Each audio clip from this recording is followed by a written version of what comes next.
Welcome to the Late Night Race Review.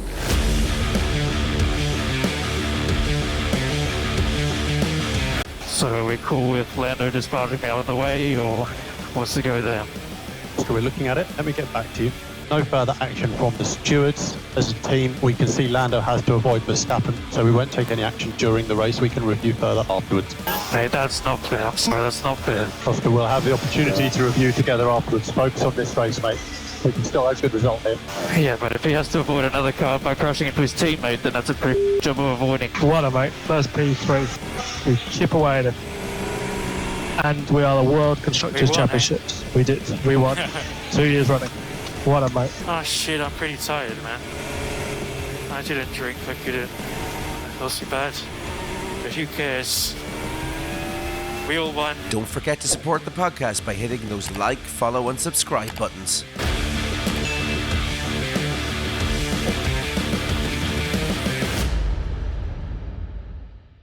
Welcome on into the Late Night Race Review. My name is Aidan Scott, and joining me today, as always, is Isidro Gonzalez and Damien Scott. How are you chaps doing this evening? Hey guys, doing great. Yeah, all good here. Thank you. Good. That's good to hear. So, folks, with a week's break from Baku, we finally returned for some F1 action on the streets of Singapore, one of the toughest and sweatiest races of the entire year. Going into this weekend, all eyes were definitely on McLaren, as with the DNF from Oscar Piastri and a P7 finish from Lando and Baku, the team missed out on clinching the Constructors Championship during the last race. So all the heat was definitely on the team this weekend to deliver. And well, they did. They finally delivered. We'll talk all about the McLaren clinching yet another Constructors Championship in just a few moments. But before we jump into all of that, we do quickly need to talk about a little bit of F1 news from the week. Firstly, Irishman and F2 driver Alex Dunn has officially parted ways with McLaren and will be finishing up his stint with the development program at the end of the F2 season. However, rumours have been floating around the paddock that he might possibly be picked up by Red Bull, not in 2026, but in 2027, or maybe Racing Bulls, which would mean that he would have to continue for another season in F2 with a chance to graduate to either Red Bull team in 2027. And of course, as well, we can't forget to mention Fionn McLaughlin as well, winning the British F4, another Irishman, bringing some light to Irish sports. So definitely good to have him in there as well. But Damien, I'll bring you in first on this one. What are your thoughts on the entire Alex Dunn situation? Yeah, it was clear that there was not going to be a path for him through to F1 with McLaren in the next few seasons. So I think he's made the right decision. If he has a good option, and it sounds like he's been talking to the Red Bull team there. I think Helmut Marko has been seen talking to him. So yeah, all rumors pointing towards him coming into the Red Bull Junior Academy program.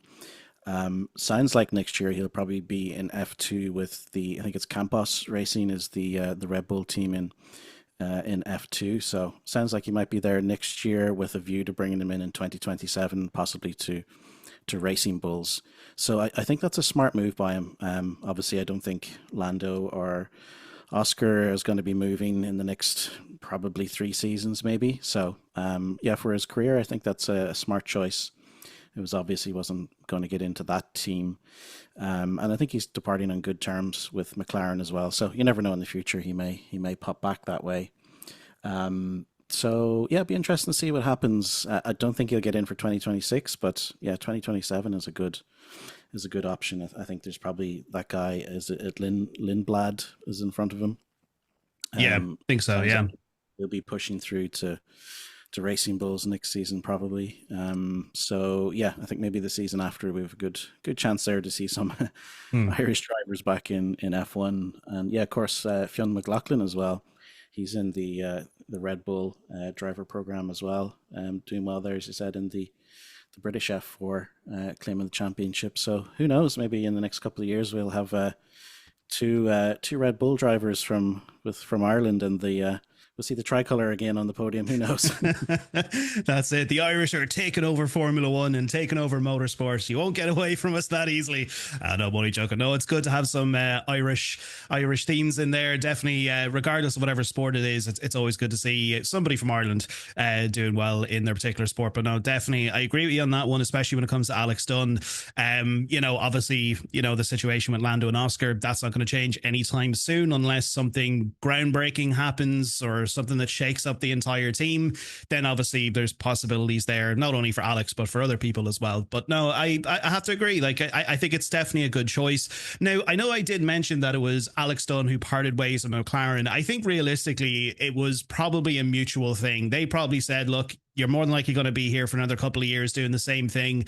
We're kind of set with our drivers. He obviously knew the inevitable was going to happen. And obviously he knew that, look, if he wants to have a chance in Formula One, he's obviously going to have to part ways. So I don't think this kind of came as a big shock to either side, or, I don't think there's any sort of hard feelings. Yes, I know he probably would have liked to have stayed in the McLaren program and then eventually graduated up to the F1 team. But obviously, look, you have to dip your feet in the F1 paddock at some stage and get yourself into a team at some sort of stage, so, but yeah, no, definitely a lot of rumors going around. And obviously, look, if he does well again next season in F2 and he gets into an F1 seat, it'll be great to see that. And as you said, be good to see the Irish flag coming back to F1, which would be good. We've seen it a couple of times in the podium here in F2, but yeah, definitely lots to look forward to there.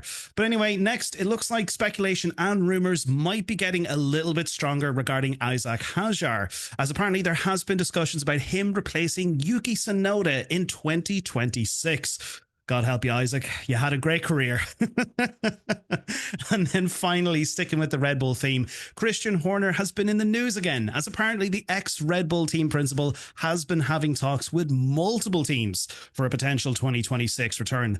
Isidro, what do you make of this? Do you think Christian Horner will return? And if so, what team would possibly take him? I mean, there's been rumors that he's been in talks with Alpine, but is that even worth a return to F1 at this stage? Isidro, what are your thoughts? I think that probably there's a divorce coming on his way, so he needs the money for the settlement, I imagine.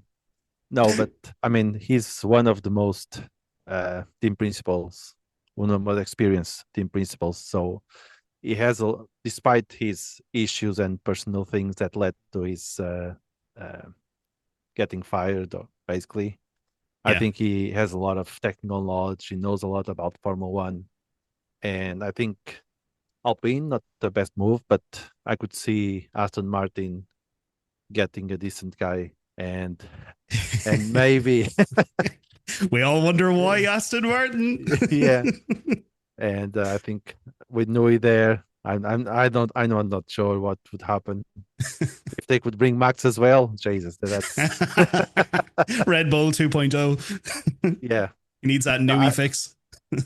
If it's going for Alpine, I don't think that Horner is better off. Basically, Alpine is a dead pit. I mean, even Gasly signed up for 2028 just because basically he sold his soul. I think same with Leclerc and Ferrari. So yeah, I don't think Alpine will be the best move for Horner, but I think he'll be back because he still have a lot to give to the sport. Yeah, no, definitely. And I think that the thing about it is as well, I don't mean this in the way that it's about to sound. Like, I'm not trying to say that it's disappointing that you're actually now seeing Alpine moving from the Renault engine over to Mercedes. I don't mean to say that it's disappointing, but when you start to see signs of that happening, going from, an engine supplier and a team within the sport to then just a customer team, like taking an engine from somebody else. There's a lot of red flags there, like you see it a lot in the world when it comes to companies, when they start changing things or outsourcing or downgrading things. It's kind of like, I don't want to say it's the beginning of the end, but it's sort of disappointing, and there is red flags there when it comes to Alpine. Who knows? Maybe the Mercedes engine might turn everything around for Alpine next season. But no, it's just, I totally agree, and I don't really think that it would be a good move for Horner to go to Alpine. Like, he would have his work cut out for him. Like, I know at Red Bull, when he was there pretty much from the very beginning, he had a lot of great drivers under his belt. Obviously Sebastian Vettel, and then we had the whole Max Verstappen era and stuff like that, and of course Daniel Ricciardo when he was in his prime. But yeah, no, it's a little bit disappointing. Damien has a few points he wants to throw in here when it comes to Alpine. So just throwing it out there, not saying it's likely, but if you look at McLaren 2.5, 3 years ago, they were right at the bottom of the grid, and look where they are today. So you throw in Horner, the Mercedes engine, bit of money at their aero, Alpine mightn't be that bad of a gamble for Horner. There's if they have a bit of money behind them, you never know. Yeah, but I throw it back at you, Damien. Gasly and Colapinto. Very big difference. Gasly's a good driver. Colapinto, again, you can go out and headhunt somebody. There's like Alex Dunn or Fionn McLaughlin or all these great drivers coming through, and it'll be one of 22 seats coming next season. One of the most coveted seats in the world on the grand scale of things. So yeah, that mightn't be a bad option for both Alpine and Horner. It's let's see. Watch this space, right? In a very subtle way, Isidro, Damien's agree with me when it comes to Colapinto. We can all now collectively agree that he's shit. I mean, they could go out and headhunt somebody. Just say it how it is, Damien. Just say it how it is. Yeah, they could go and make a statement signing, right? Yeah, exactly. Trying to do with Hamilton, or not Hamilton, with Verstappen, if the rumors are true. So yeah. The statement is that we had one shit driver and we need to replace him with a good driver. But anyway, look, moving on. We do need to talk about this weekend, folks. We do need to talk about the Singapore GP. Wow, it was definitely an exciting one going into this weekend. Firstly, look, we'll quickly talk about qualifying. It was definitely an exciting one because even before qualifying, when it came to the practice sessions, there was a lot of trouble, people crashing into the walls, all that kind of stuff. We thought basically it was going to be the same sort of thing again when it came to this year. People into the walls again, multiple issues, red flags, all this kind of stuff. But thankfully enough, there was a few people that got away unscathed, bar one particular person in particular, who was Pierre Gasly. Unfortunately, Gasly was the first into the barrier. He had a hydraulic issue with that car. I think that car is just basically, I think it was fit for the bin during round one when it comes to their performance this season. But yeah, Gasly was into the barrier with a hydraulic issue. Then we had Borletto, Stroll, Gasly, Colapinto and Ocon, who were out of Q1. Then we had Charles, who had a little bit of an issue. He brushed the wall slightly in Q2, but then eventually we had Hülkenberg, Albon and Sainz, Lawson and Tsunoda out of Q2. And then eventually to wrap up qualifying, it was definitely an exciting one because you could even see there, especially when it comes to Singapore, it's very hot, it's very sweaty. That particular track itself, you can even see after a couple of laps, the marbles that are coming up on that track. The track was definitely rubbering in, and obviously the lap times were getting faster. But eventually we had George Russell coming in clutch there with the Mercedes in P1. Max Verstappen trying everything he possibly could to get that Red Bull onto the podium or onto the top row in P2, which he eventually got. And then finally we had Oscar Piastri in P3. And then of course we had a little bit of complaints from Max. He was saying that Lando was in his way on his last push lap. But to be honest, I think a lot of us kind of agree that Lando was kind of in a different postcode. But look, we're not going to get too much into that. It pretty much wrapped up with Russell, Verstappen and Piastri in P1, P2 and P3, which then brought us on to the race today. And of course, look, we're going to talk about them straight away. They are the 2025 Constructors Champions. It is McLaren. My God, what a race McLaren had. Definitely, it was a little bit sort of hairy at the beginning of that race because, of course, look, lap one, not even turn one, it was kind of turn 1, 2, and then turn it into turn 3. We had that issue with Norris and Piastri. Now, of course, look, Piastri came across the radio, wasn't really a happy bunny, again complaining, saying that Norris ran into him. Of course, yes, he did physically run into him, but of course that was all because of the issue of running into the back of Max and then having to avoid that and then accidentally hitting Oscar Piastri. But then it kind of seemed for the next 2 to 3 laps then that Piastri just wouldn't shut the hell up about Lando getting by him and wanting to swap and all this kind of stuff. But yeah, then eventually, look, the one thing I actually will say real quick before I move on from that, Oscar Piastri did the exact same thing to Lando Norris in Monza last year. I mean, he went straight up the inside. He dive bombed the hell out of Lando Norris, pushed him off, and Norris was like, yeah, he got the better of me. He was the better driver on the day and he got by me, and it is what it is. But just keep that thought in your head, guys. Just keep that thought in your head when it comes to your opinions. But look, overall as well, Lando, he did do very well to fight his way up to P3, especially in that battle with Max that he was having there pretty much 99% of the race, while also having wing damage, not because of the Piastri incident, but of course, knocking into the back of Max. But then eventually it did finish up with Lando Norris in P3 and Oscar in P4, which did mean that McLaren did clinch the Constructors Championship yet again for another season. That makes 2024 and 2025. Of course, look, again, I've said this before on the show, guys. McLaren were in a very, very difficult spot in 2023. They were at the bottom of the table, terrible car. They had a lack of sponsors at one stage when it came to the team itself. But this team, the comeback story of the century, to go from 2023 to then win the Constructors in 24 and then win the Constructors in 2025, making them winning that Constructors Championship 10 times. But again, Damien and Isidro, I both want your opinions on this. Damien first, what were your thoughts on McLaren overall during the race? And then also, I want to know who is going to win the Drivers' Championship. I know obviously the big battle is between Lando and Oscar, and I know everyone's looking at that. But if you look at sort of the results from today in the last couple of races, you can't rule out Max Verstappen. You can't rule him out. But Damien, your thoughts on McLaren and who's going to win the Drivers' Championship? Ooh, you're tempting me with a Max Verstappen, kind of call here, aren't you? You have to. Is it possible? Yes. Will it happen? Let's see. 6 races left, and everything needs to go his way. I don't think it's beyond him, but is it likely? Probably not. So I think we're down to our two McLaren boys, aren't we? Yeah, well, I don't know. Obviously, yes, everything would have to go Max's way. It would have to get to a stage where both maybe Lando and Oscar would have to have a DNF at least once or twice in the next 6 races or whatever it is. But there's always a chance. But anyway, 63 points is the gap between Piastri and Verstappen after today's race. It's doable. So that's, what's that, realistically 4 races that he has to win, and Oscar has to DNF, and probably Lando as well. So, who knows? Like, stranger things have happened, but yeah, I think we're probably looking at McLaren. At the moment, Lando has the momentum, right? He's gained in the last 3 races, I think 12 points. He's closed the gap by. He got, I think, +3 in Italy, +6 in Azerbaijan, and +3 today over Oscar.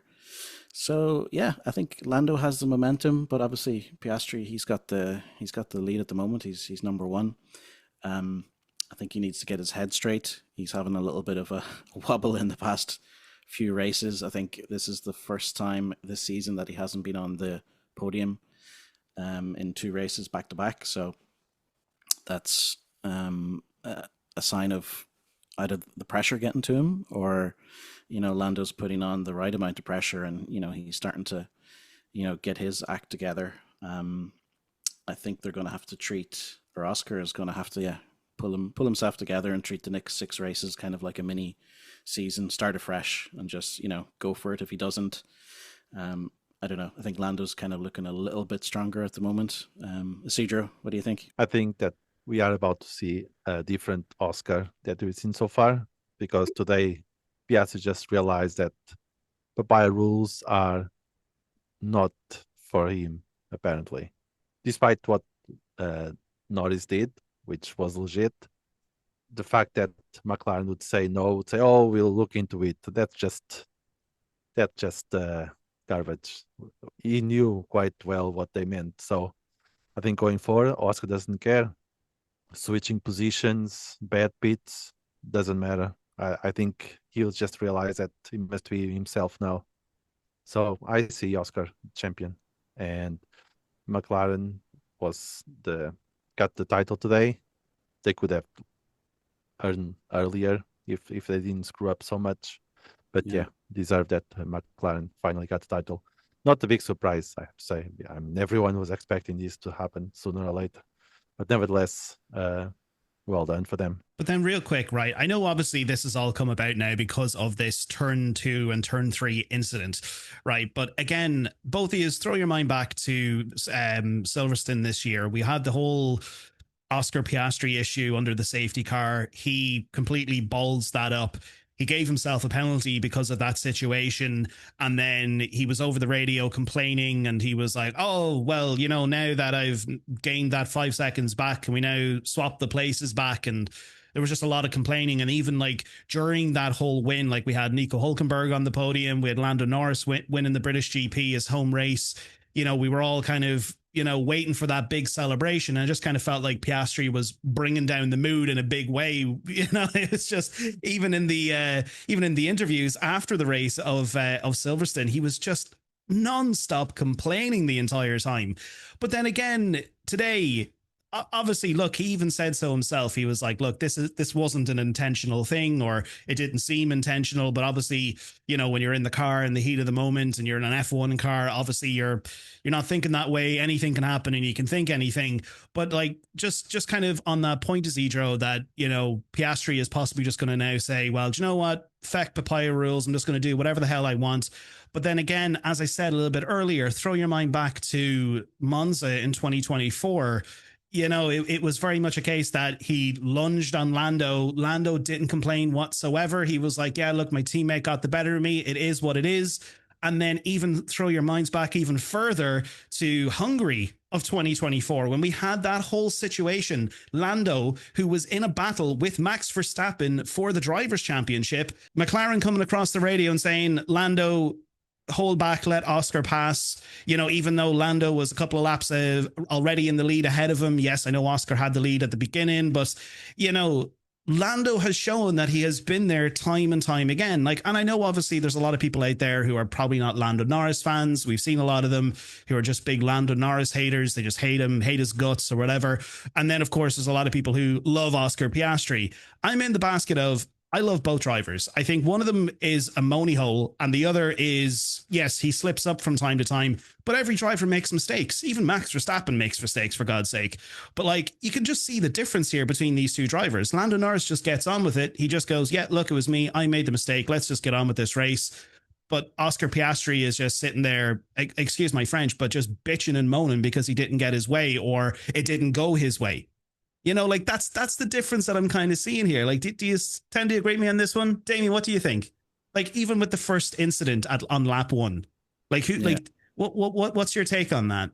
Yeah, it's just a lap 1 incident. Like, was it second corner or third corner, whatever it was? Like, yeah. You know, these things happen at the start of races, and we know it. And there wasn't anything, you know, dodgy in it. I think there was a gap there. He went for it. I think at the end he said as well he lost a little bit of grip, which is, you know, that's legit, right? It's the start of the race. The tires aren't, you know, fully up to heat, even though they're just out of the blankets. But I think that front row, they've been sitting there quite a while. Yeah, they were waiting for the back of the grid to catch up and get settled. So yeah, cold tires.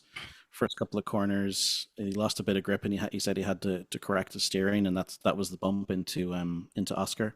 Yeah.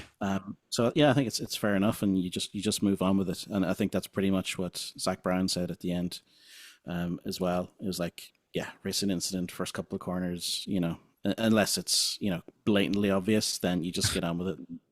You know, get about your race. And yeah, you could clearly see that Oscar was kind of hanging on to the grudge for the whole bloody race and moaning and whining. I was just like, Oscar, you know, shut up, will you please? Exactly. That's my point here. Like, you look at the difference, like Lando Norris, something like that happens to him, he just gets on with it. You know, that's it. He goes, yeah, look, it didn't go my way. It is what it is. He says his thoughts when he's in his post-race interview, and he doesn't make a big deal about it. I'm like, it's just for a lot of people who I see out there who are just constantly, you know, throwing shade at Lando Norris. Just take a moment to step back and just look at the last couple of years between the two drivers. Like, everyone has this understanding, or they think that McLaren favors Lando, and it's like always Lando. And you see these memes online like, okay, Oscar, now that Lando's crashed, you have to crash too. All these stupid memes. But like, I think everyone just kind of needs to just take their head out of the feckin' Oscar hole for a second, just step back and look at the difference between these two drivers. They're racing drivers. It's racing. They both make mistakes. But if you look at the difference in attitude when it comes to them, I know everyone says Oscar is cool, calm, and collected, bullshit. That wasn't cool, calm, and collected Oscar Piastri today. That was just a moany little child who was on the track for almost 2 hours. I apologize, but yes, I am a Lando fan. I also do like Oscar, but he's just really irritating me with his approach to this Drivers' Championship. Everyone wants to win it, yes, and you want to get there by any means necessary, but just come on. Racing is racing. You got barged out of the way. You're going to be here next season. You have another chance to do it again. But we've seen this before so many times over the decades, right? You've got 20 drivers who are at the peak of their career. Yeah, they all want to win. If something goes against them, the world is out to get them. If it goes for them, it's like, yeah, Grant, that was a fine decision. So yeah, it's always going to be like that. Oscar was like the Michael Schumacher, the Ayrton Senna kind of character, and Lando is more like your classic British driver like Damon Hill or Jenson Button, or these kind. They're just different characters. It's either if McLaren didn't make the mistakes in the past few races with the Papaya Rules and just move drivers up and down, like Lando had a slow pit stop, please Oscar let him pass through. If McLaren didn't interfere in the races so far, probably Oscar would not be moaning, because in this Oscar's mind, and I can understand that if something similar happened, if it was Oscar touching Lando and Oscar getting a position, I'm pretty sure that McLaren would say, look, remember Papaya Rules, don't crash to each other, what you did, it's not good for the team, not good, so yada yada yada. So I'm pretty sure that speech would happen if it was reversed, and that's why Oscar is pissed off about this. And I imagine that in Gotha we will see a different Oscar.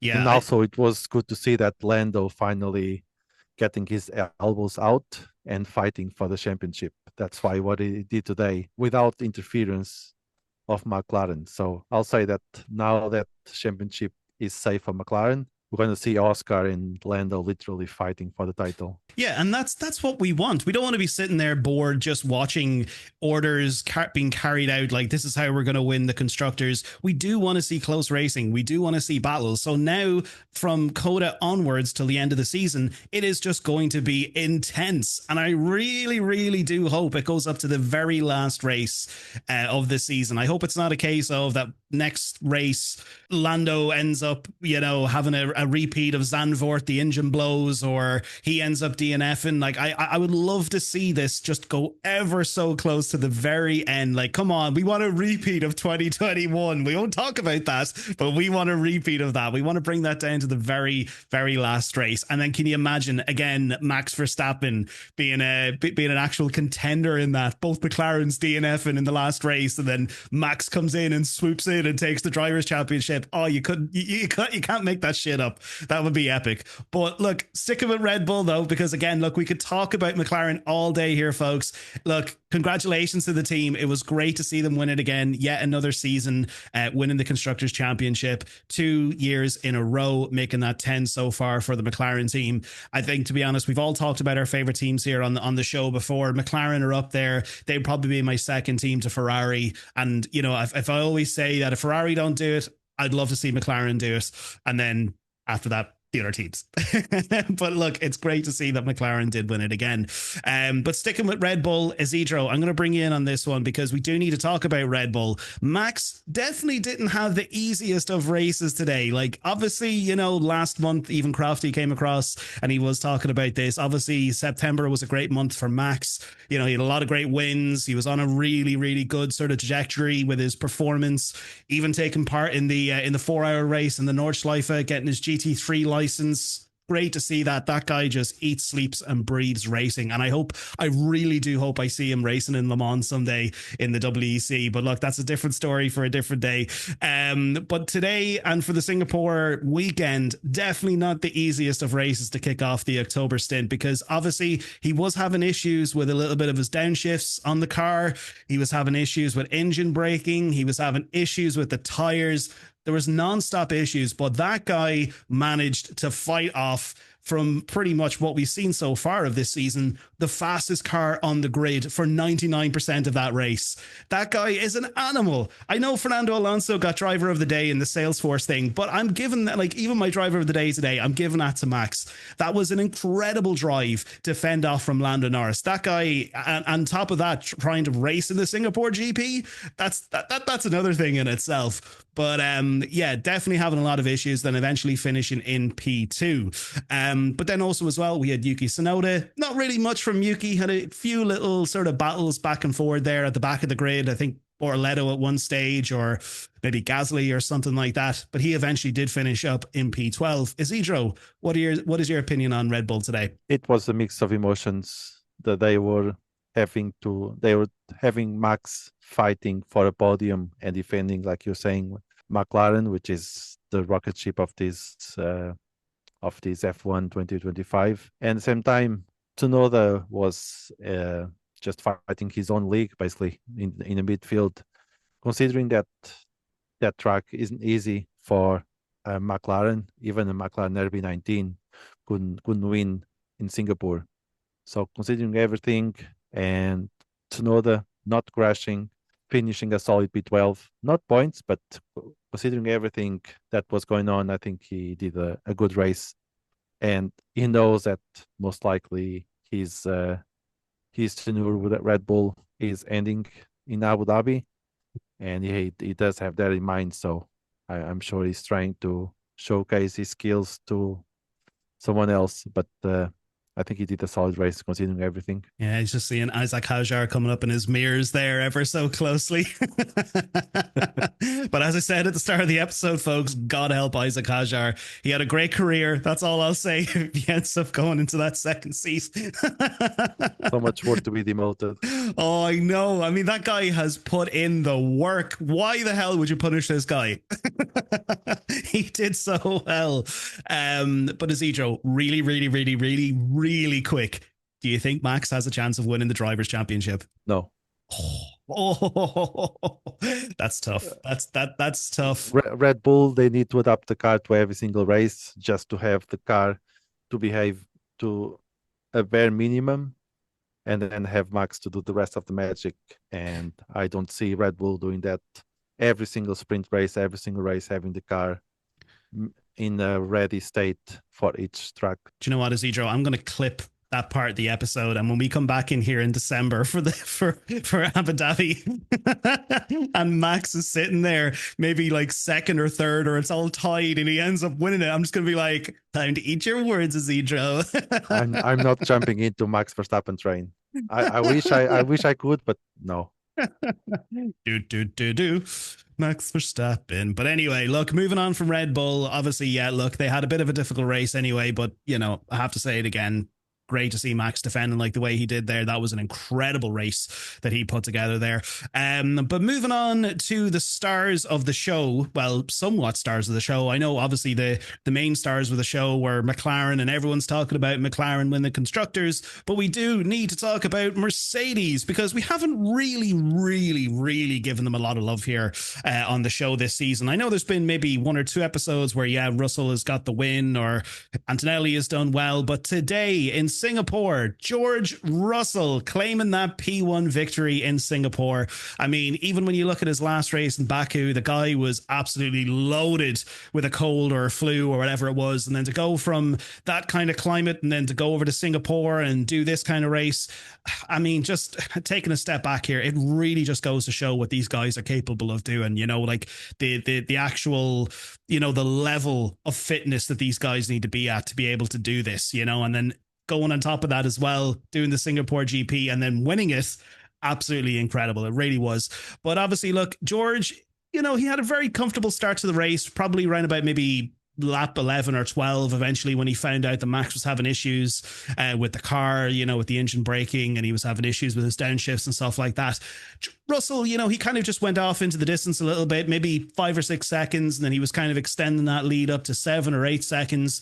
It wasn't anything out of this world, you know, like he wasn't pulling a Max Verstappen, like he wasn't 16, 17, 18 seconds down the road. But then eventually, look, when all the pit stops came around and then he got caught up in the traffic, that's when it got a little bit tense because, again, we had Max and Lando catching up to Russell, and then that all kind of came together. And then eventually he was just kind of maybe 5 or 6 seconds ahead of Max and Lando. But then eventually, you know, yes, he still had a good kind of control over the race. Once he got by the back markers, he came in P1. But also as well, Kimi Antonelli. Now, this guy, one of the youngest, I think he is the youngest rookie out of this entire 2025 group. The guy going into this weekend, his first time in an F1 car around Singapore, having steering rack issues. I think it was steering rack issues he was having. Like basically the actual steering column was off and he was having to like hold down his hand on the steering wheel to actually drive in a straight line.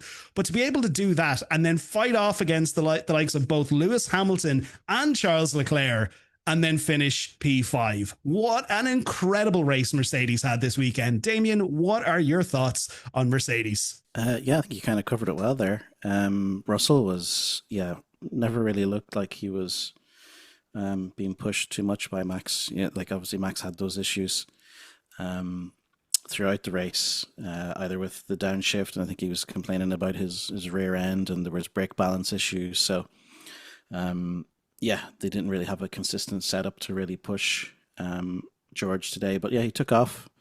And he was always pretty comfortable. I don't think Max was really ever going to get close to him.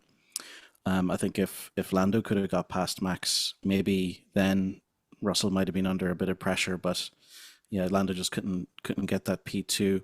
But Russell looked comfortable. Like his qualifying was excellent. You know, he had that fantastic lap in Q3, which got him the pole. And yeah, it's another great win for Mercedes. I think it's their third of the season. I think so. Third or fourth or something like that. I mean, they're sitting at 325 points in the constructors, so they've definitely done very well. I think it's the third win of the season. And for a kind of what would have been a transition season with losing Lewis Hamilton and bringing in, you know, the youngest kind of rookie on the grid, like it was a huge gamble. To be what looks like now the runners up in the championship is an incredible performance this season, you know. And yeah, I suppose after a bit of a blip, Kimi has started to put in the performances. You know, he's qualifying well. I think the last couple of races, you know, they've qualified pretty well, and they're picking up great points. Like today was 35 points or something they picked up.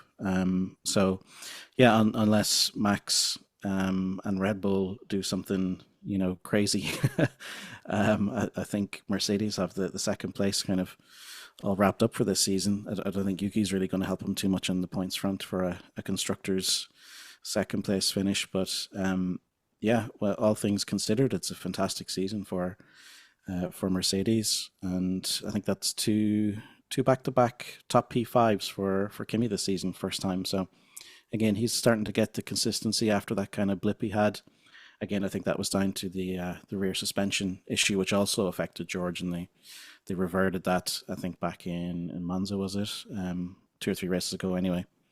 So yeah, fantastic. And I think, yeah, they're looking good for next season, and I hope that they get the contract issues closed as well for George, because I don't think he's confirmed for next year yet. No. Hopefully this win today will help Toto to kind of close that out, because they've got a great duo there between those two drivers. So looking positive for Mercedes. Yeah, 100%. Definitely. It's definitely looking good for Mercedes for sure, especially now, you know, I think they've definitely really secured that second place in the constructors at the moment. I mean, they're sitting there at 325, and Ferrari just consistently having issues. I mean, look, we'll talk about Ferrari momentarily. But no, I think they've definitely controlled that P2 scenario there over Ferrari. And look, if Red Bull do decide, you know, look, we're going to try for an extra couple of points here for the end of the season, Ferrari could drop down to 4th, and we could have Red Bull moving up to 3rd. Now, I know Isidro has a point he wants to throw in here. Isidro, just a question: if Toto does not renew Russell contract. What would happen to him? Which team do you think would pick him up? Whoa. Oh, that's a really broad question. Does he get unemployed for 2026? Goes back to Williams. I'm going to say Red Bull in beside Max. Oh, do you think so? Well, why not, right? There's no amount of money to fix those cars every weekend. Yeah, that's true. But yeah, that would be brilliant, wouldn't it? Lando and Oscar at each other's throats in McLaren, and Russell and Max at each other's throats in the Red Bull.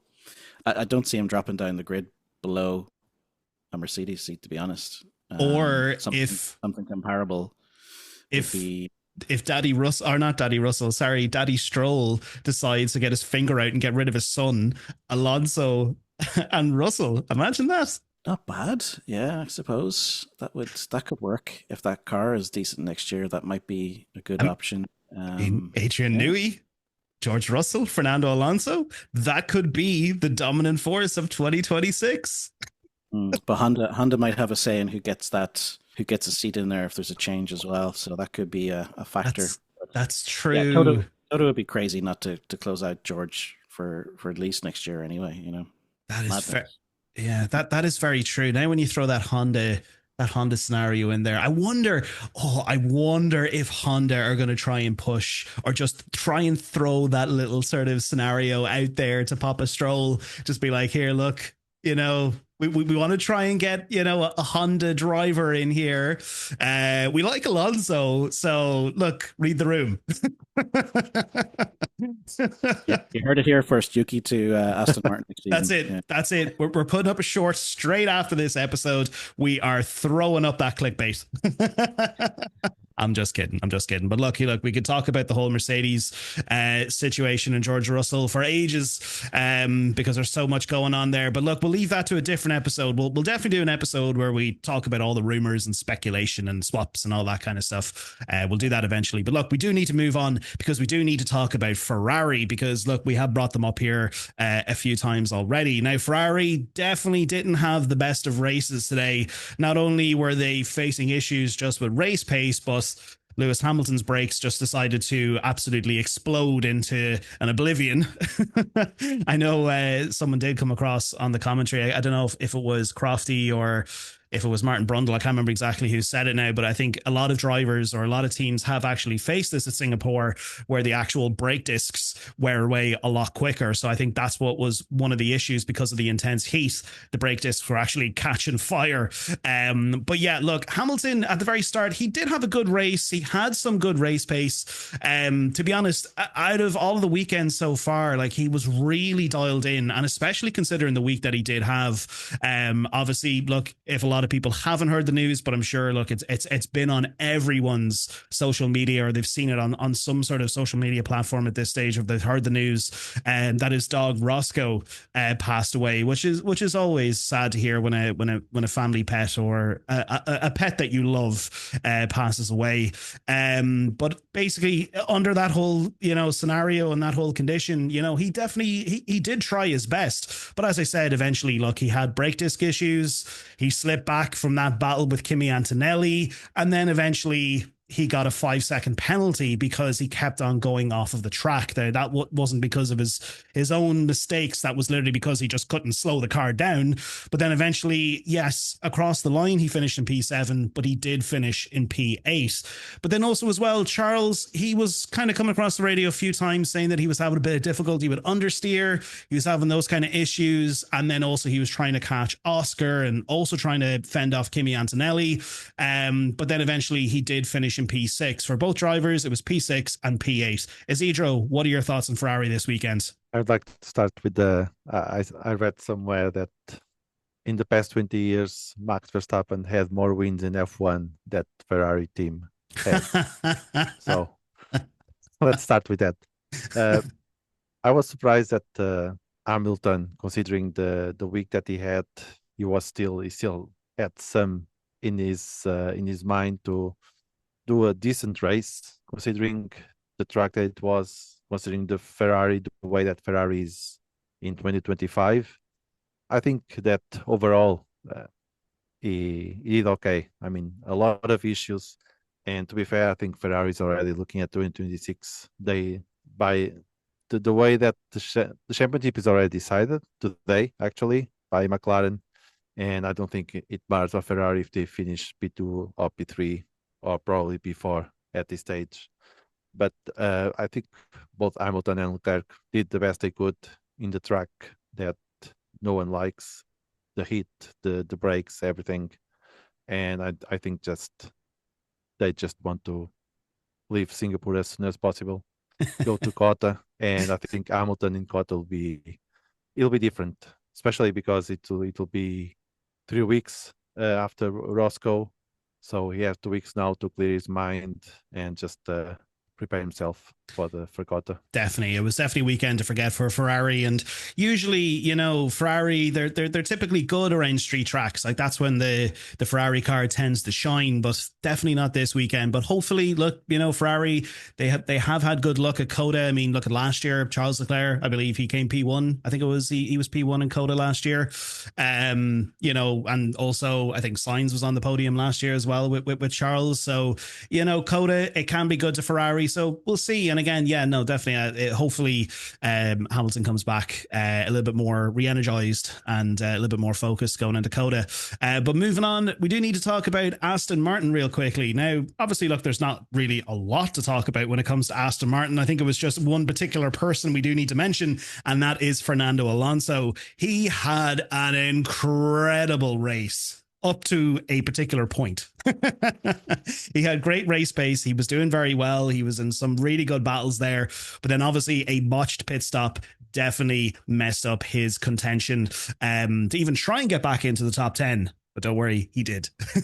Because good old Fernando Alonso, he was doing battles there with the likes of Isaac Hadjar, Albon and Berman. My God, this guy was pulling out all of the stops on all of the drivers around him. I mean, he dropped down to, what was it, like P14 or 15 or something like that, I think, after the pit stop.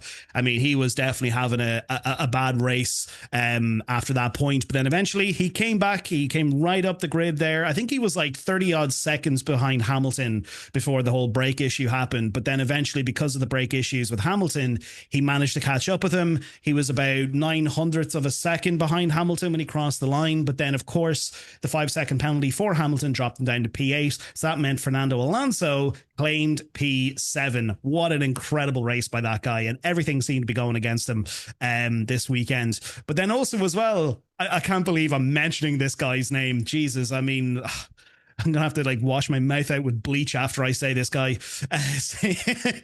Talk about this guy. But Lance Stroll trying to survive 30 laps on soft tires. This is the only time I'm ever going to say this. And oh my God, I might even like completely clip this out of the episode by the time it airs. But I will give him a little bit of credit. He did well to survive that long on 30 lap old tires. But then of course he came across the radio and screamed, "It feels like 100 years old." Damien, what are your thoughts on Aston Martin this weekend? Yeah, I think it was 38 laps he went on those softs, so double what they should have done. Oh, I'm sorry. Yeah, you are the Lance Stroll fan, so you would know exactly how many laps it was. He gets a bad rap, so I'm going to stand up for somebody who gets a bad rap, right? But 38 laps in those softs is incredible, and he was going well. I think he was in around P9 or P10 or something like that. So, and I think for Alonso as well, both of those cars looked really good on the soft tires. They're quite fast. They looked fast over the weekend, and I think Stroll's strategy was obviously hoping for a safety car, but that never really paid off. He was kind of looking for the cheap stop, and eventually they just had to call it, right. This isn't coming. Just get in and get these tires changed, and they put him out on a medium. And I think it was actually the medium he was complaining about for that radio call about, feels like they're 100 laps old. I think he was getting some heat from the car behind. So yeah, clearly the Aston Martin didn't work as well for them on the medium as it did on the soft. But well, he might have gone to the end of the race if they'd done another set of softs. But again, they started on that, so they needed to go to the medium. But fantastic weekend for Alonso. So he had those great battles with Hadjar. they were kind of, you know, duking it out for, I think, P7, P8, P9, something like that. And of course, he had that funny comment about the Hero of the Day trophy, I think it was. Yeah. So that could have been either, depending on how you look at the comment about, you know, him talking about himself, or maybe Hajar and his good defending skills. But I mean, I think maybe he was talking about himself. In fairness, though, Damien, if we look at the history of Fernando Alonso and comments that he has made over the radio, I don't think he was talking about himself. He's always throwing digs at everyone around him, regardless of who it is. But who knows? Maybe he was talking about himself. But sorry, yeah, go on. I love Fernando. You know, he's got a great sense of humor, that's for sure. And the old Sarky comments will cut you into. Yeah, but you know, they had a bad pit stop for Alonso, and you know they cost him 2 or 3 seconds on that, I think it was. And if it wasn't for that, you know, he might have been a little bit further up the grid on the finish. I think he got the P7 because of Hamilton's issues. He got a 5-second penalty, but yeah, who knows? He could have done a little bit better if that pit stop, because I think it brought him out into a bit of traffic as well.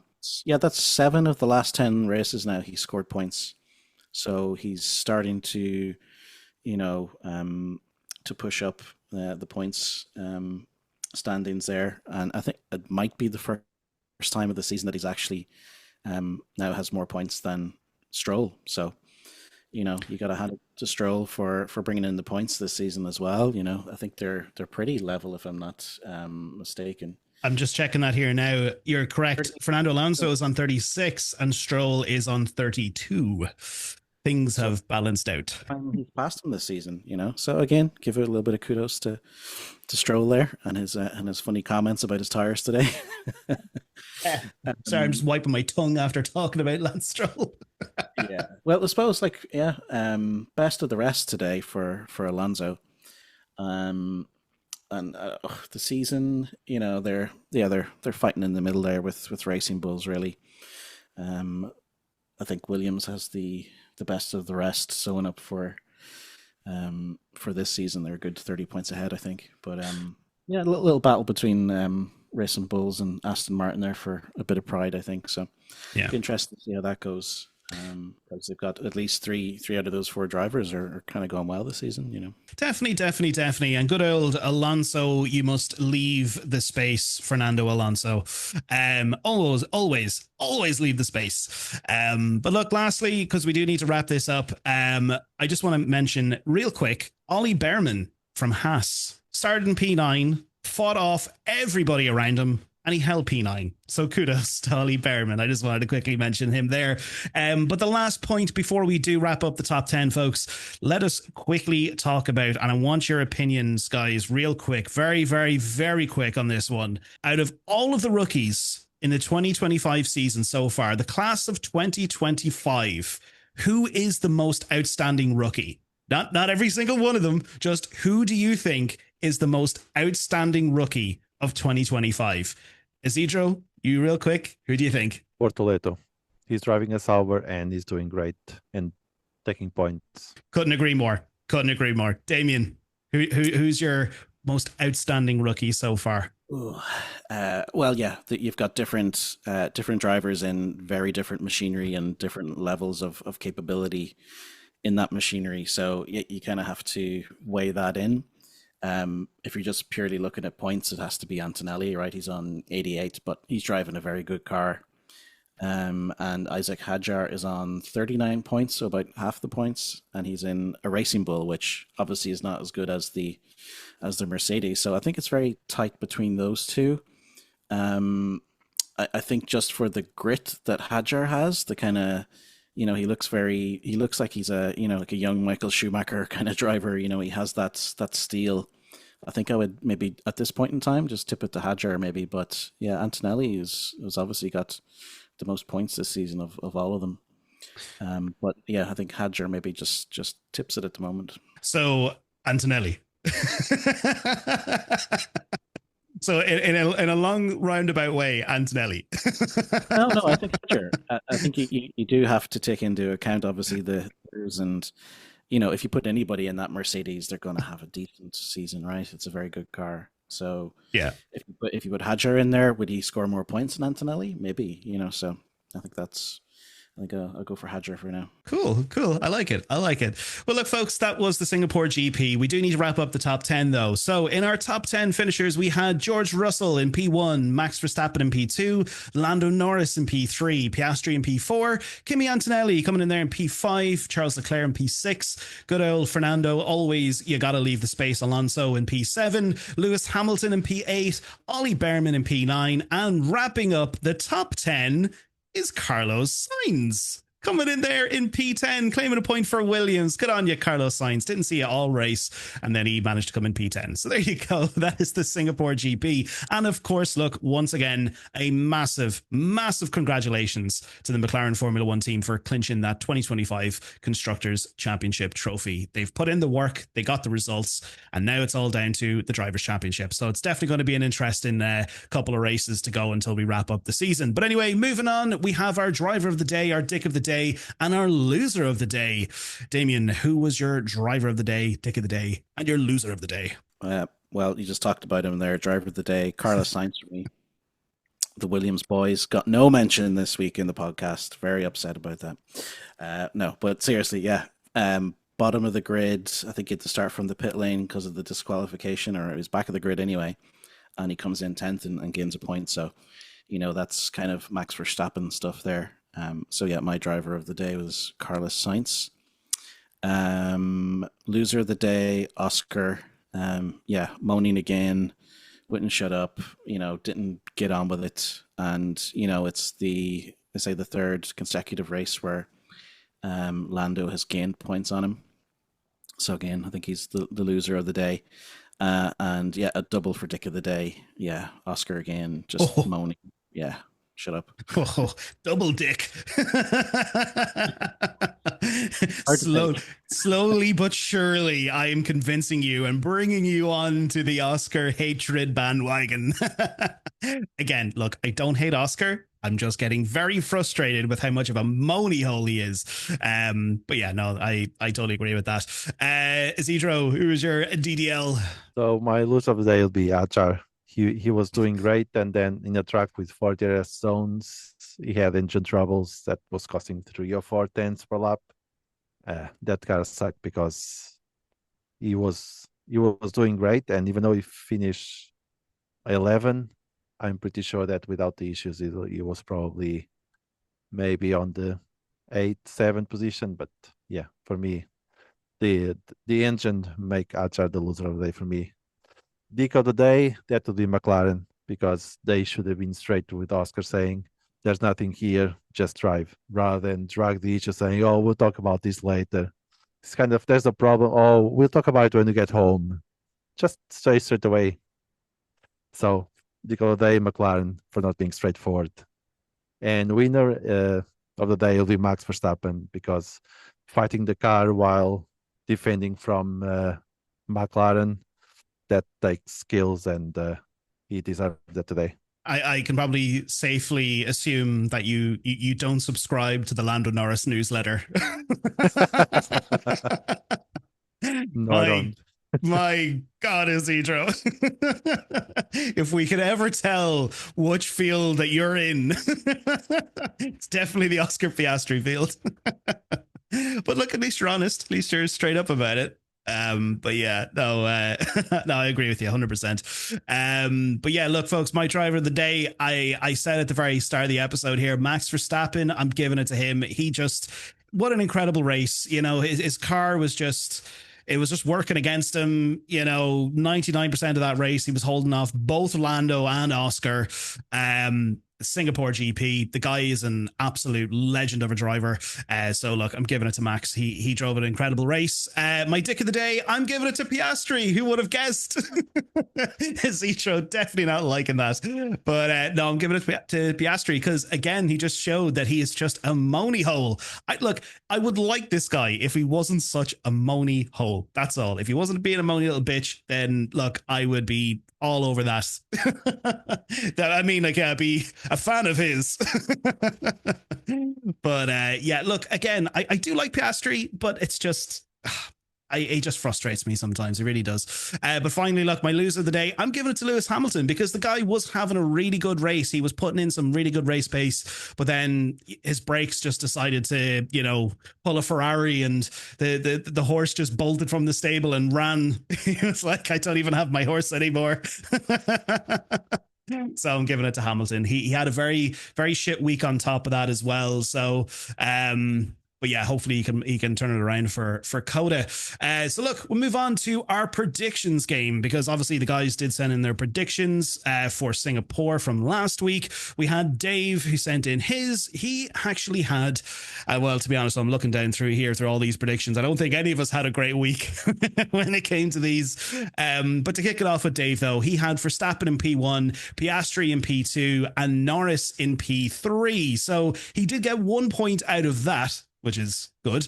Then he had Tsunoda outside the top 10 and Bortoletto inside the top 10. So Dave managed to claim some 2 points there in that current lead that he has in the predictions table there, Damien. I'm just if you want to take a quick goosey goo at that over there. Citro, what were your predictions? So I had Piastri P1, Norris P2, and Max P3. So zeros all around. Then I had flop Tsunoda outside the top 10. And then I had Albon inside top 10 as my surprise. So just 1 point. Just 1 point. Tough Now, luck. yeah, no, but look, who knows? Maybe you could turn it around, not next weekend, because it's not on until like the 17th, sorry, till Coda. My predictions, I had Norris in P1. I definitely missed the mark on that one. I had Verstappen in P2, which was correct. And I had Piastri in P3, which was wrong. So I got 1 point out of that. But can I just throw this in here real quick?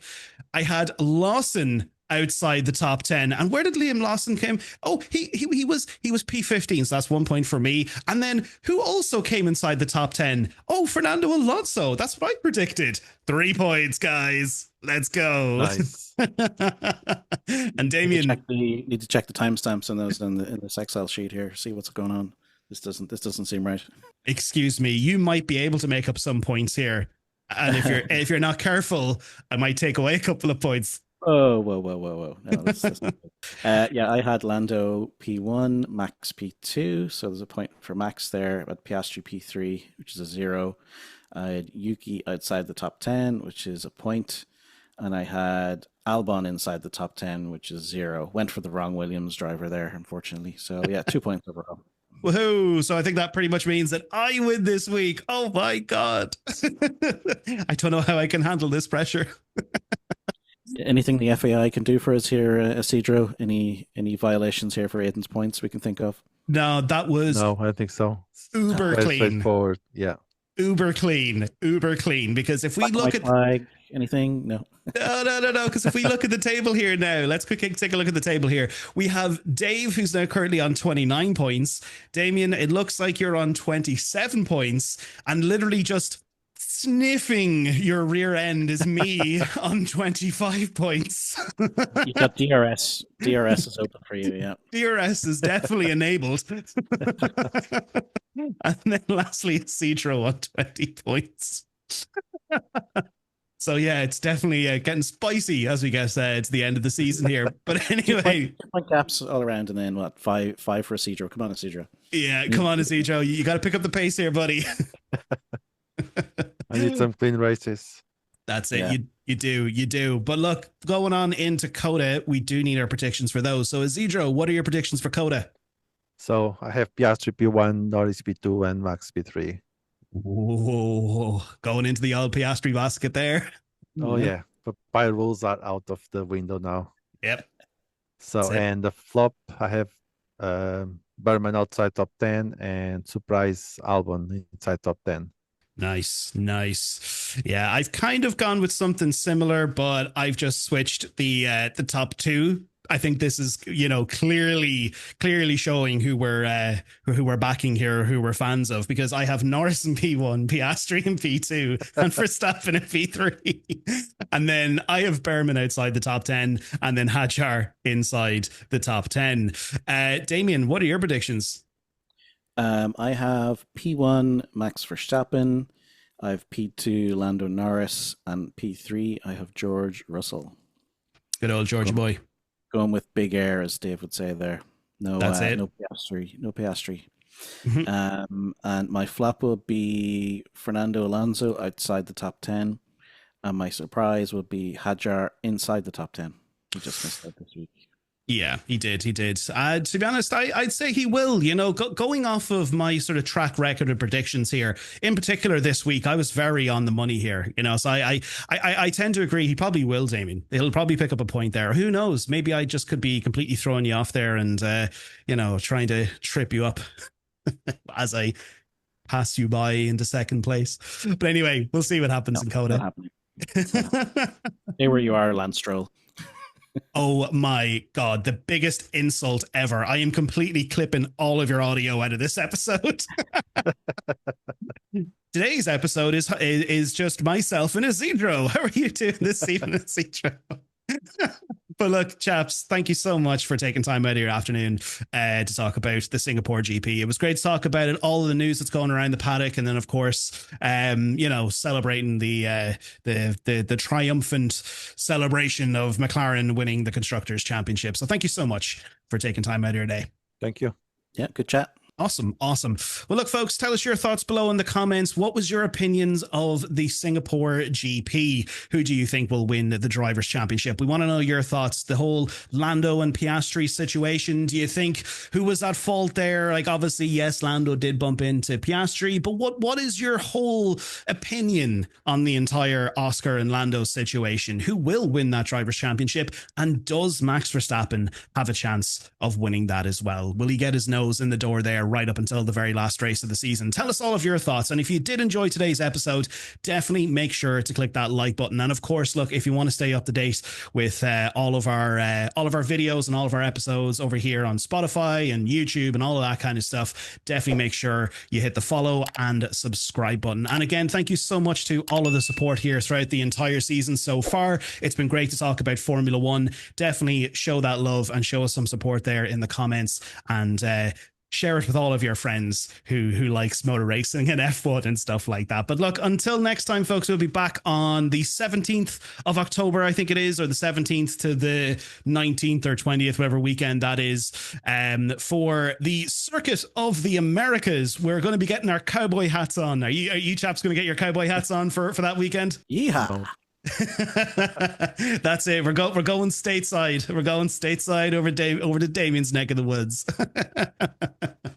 But no, it'll definitely be a fun one. But look, folks, until next time, we will see you all at the Circuit of the Americas, or should I say, Coda. Yeehaw. Adios.